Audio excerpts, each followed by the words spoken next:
Stop worrying about disobedient children. Recite just one Tasbih spiritual prayer and witness the miracle. We request all parents please recite this dua supplication sincerely for your children.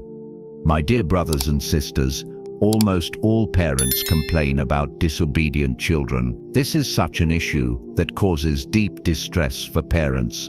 Parents who raise their children with love and sacrifice, who bear hardships just to fulfill their children's needs, feel immense pain when these same children start disobeying them as they grow older. Only parents can understand the heartache of this betrayal. If you're also struggling because your children don't listen to you, today's Wazifa is especially for you. Disobedient children are like a lifelong illness. Their refusal to obey their parents can cause immense stress, sometimes leading people to take extreme and harmful steps, which can even end up affecting the child negatively. Disobedient children can lose their way, falling into bad company, drugs, even criminal activities, and sometimes they become a source of disgrace for their parents, who are then dragged into legal troubles.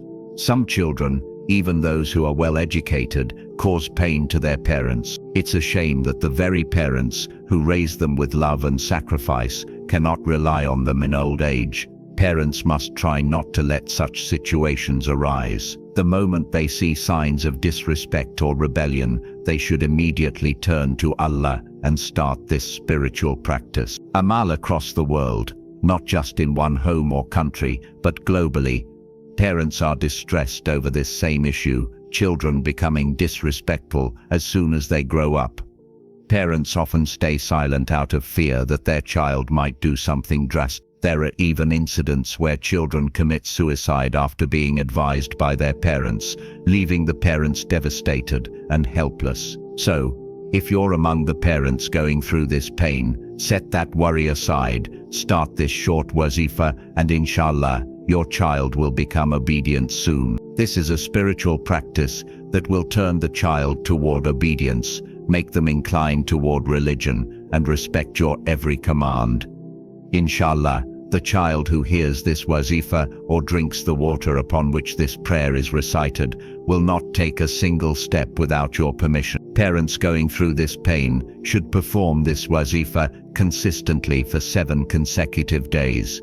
Inshallah, your disobedient children will soon become obedient, and your rightful wishes will also be fulfilled. Even if you have other problems at home, like financial struggles or sustenance issues, this wazifa will help. Beg your Lord sincerely during this practice. Inshallah, all your valid needs will be fulfilled, and all your difficulties will be removed. In today's video, we will present a wazifa through which, by the grace of Allah, your disobedient children will become obedient and household troubles will vanish. I'll explain exactly how to do this wazifa and also share a real-life experience related to it. So please make time to watch the entire video. Brothers and sisters, Allah has placed great power and blessings in this spiritual practice. First, listen to this real-life experience. A family shared, "Our house constantly smelled foul, like something had died, yet we found nothing. The children would fall sick the next day. My business was collapsing, and I couldn't understand what was happening.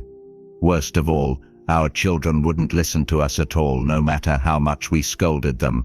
This had never happened before. A pious person told us our house was affected by unseen forces, and said, if your child doesn't obey, place your hand on their head at night and recite this verse 5 times. Inshallah, the child will start listening, and your household matters will straighten out." We did exactly that. And from that day till now, Alhamdulillah, our children have become righteous and only listen to us. So you see, brothers and sisters, the blessings of this wazifa. Our beloved Prophet Muhammad, peace be upon him, instructed that the adhan be recited in the ears of newborn children to infuse the soul of Islam from the beginning. Every child is born on fitra, natural purity, and with proper care and upbringing, they can become a great asset to the religion, nation, and society. But if neglected, they may also be ruined. Children imitate what they see and hear.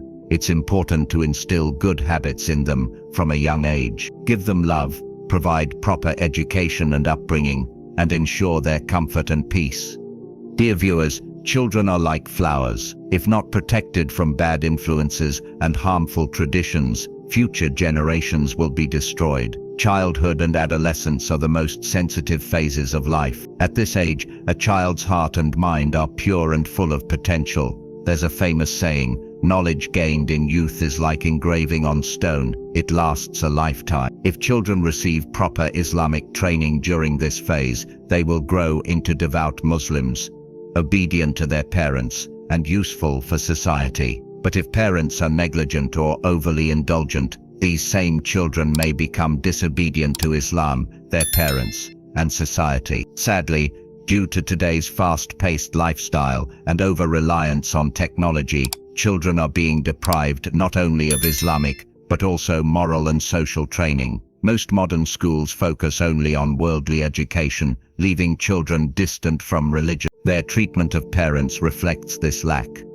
Today's youth are moving away from Islam, blindly imitating Western culture, but Islamic education aligns perfectly with human nature and teaches peace and harmony. Our beloved Prophet Muhammad, peace be upon him, focused greatly on the moral and spiritual upbringing of children. He said the best gift a father can give his child is good education and upbringing. He also said when a person dies, all his deeds end except for three: ongoing charity, sadaqah jariyah, beneficial knowledge, and a righteous child who prays for him. From birth, Islam teaches us to spiritually protect children by reciting the adhan in their ears and sweetening their tongues with the names of Allah and His Messenger. The Prophet, peace be upon him, also advised giving good names to children because they will be called by those names on the Day of Judgment. So remember, mothers and fathers, how you raise your children today will shape your legacy and their future. It is also an obligation upon a parent to teach their children about the oneness of Allah and love for the Prophet Muhammad, peace be upon him. Instead of scolding, yelling or cursing them for every little mistake, avoid such harsh behavior. Rather than showing frustration and expressing hatred over their shortcomings, try to reform them with wisdom and love. Be gentle and compassionate with your children. Fulfill their needs according to your means, and keep them happy, so that feelings of obedience and respect grow in. Hazrat Aknaf bin Qais, may Allah be pleased with him, when asked about how children should be treated, replied, "Children are the fruit of our hearts and the support of our backs. We are like the soft, harmless earth for them, and our being is like the comforting shade of the sky. Through them we find strength to do great things. If ever they make a rightful demand, fulfill it. If they are sad, ease their grief. They will love you and admire your efforts. Don't become a burden they can't bear, lest they become weary of you and begin to hate your presence. Never humiliate your children or express hopelessness about reforming them in front of others. Don't fulfill every whim and unreasonable demand. Avoid yelling and prevent your children from becoming used to shouting. Teach them to do things with their own hand. When children fight among themselves, don't blindly support your child. Let them give charity with their own hands, so that the values of generosity and empathy grow in them. Regularly tell them Islamic stories and Quranic lessons, and always treat your children equally. Set a good example through your own actions. Celebrate the birth of a daughter just as joyfully as you would a son. Raise your daughters with sincere love and happiness.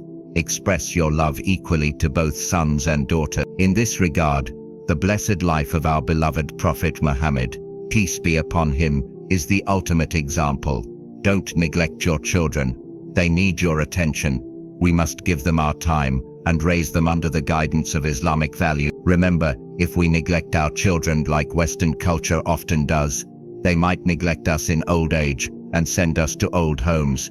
May Allah protect us from such a fate. We must raise our children to be righteous citizens in this world, strong supporters of ours, and by Allah's grace, people of Jannah in the hereafter.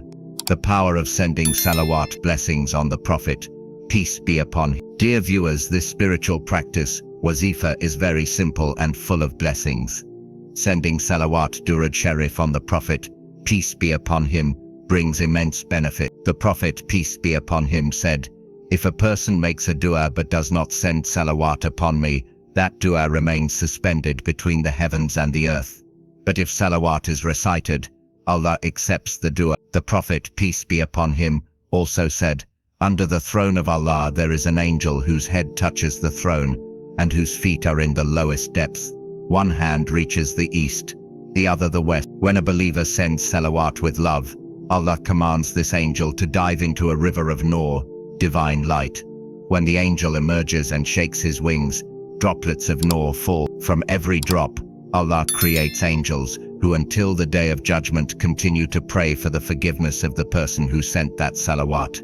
Subhanallah, such is the majesty of our Lord. When Prophet Adam, peace be upon him, married Hawa, peace be upon her, Allah instructed him to send salawat on the Prophet Muhammad, peace be upon him, as a bridal gift. As soon as he did, Hawa became lawful for him, and life began on earth. Dear viewers, although the virtues of salawat are countless, here are a few. Allah commands in Surah Al-Ahzab that He and His angels send blessings on the Prophet, peace be upon him, and that believers must also do so. One salawat brings 10 blessings from Allah. 10 sins are forgiven and 10 good deeds are recorded. It removes hardships, helps you remember forgotten things, and helps pay off debts. It fills the heart with light, protects from hellfire, and opens the doors of heaven. Salawat is a purifier of sins, brings light to the eyes, and elevates one's ranks in paradise. The Prophet, peace be upon him, loves those who frequently send salawat. If one makes salawat their constant wazifa, Allah takes responsibility for all their worldly and hereafter matters. Special times for reciting Jurad. Although you can recite salawat at any time, the best times include after the 5 daily prayers, after the adhan, when entering or exiting a mosque, during or after wudu, and when hearing or writing the name of the Prophet, peace be upon him. Hazrat Abu al-Hasan Ali Shazli, rahimahullah, was once in a jungle when a wild beast approached him. In fear he began sending salawat, and through its blessings he was saved from harm. Nowhere else in the Qur'an does Allah say we and our angels do this except in regard to sending salawat on the Prophet, peace be upon him. This shows its supreme, powerful wazifa for disobedient or lazy children. If your child is lazy, disobedient or inattentive, place your hand gently on their head and recite the following dua 7 times, beginning and ending with salawat. Allahumma ajal aladi haza salihin, wa ajalhum qurrata ayunin li, wa barik li fima razqtani, wa atmid alayani mataka fima bakiya. O Allah, make my children righteous, make them a source of comfort for my eye. Bless me in what you have provided me, and prolong what remains of your blessings upon me. Do this at night while the child is asleep, and also in the morning. In a few days you will notice positive changes, inshallah. Final dua. O Allah, accept all our prayers, grant all our wishes. Do not reject our duas, for you yourself have commanded us to pray. Complete all matters that are connected to our religious and worldly needs. Grant us success through sincerity and trust in you. Make us among those who take shelter in your mercy and seek benefit through you. Protect us from humiliation. Enrich us, forgive our sins, grant us righteousness and your closeness in this world and the hereafter. Amen. Dear viewers, please type Amen in the comments and be part of this blessed dua. May Allah be your protector and help.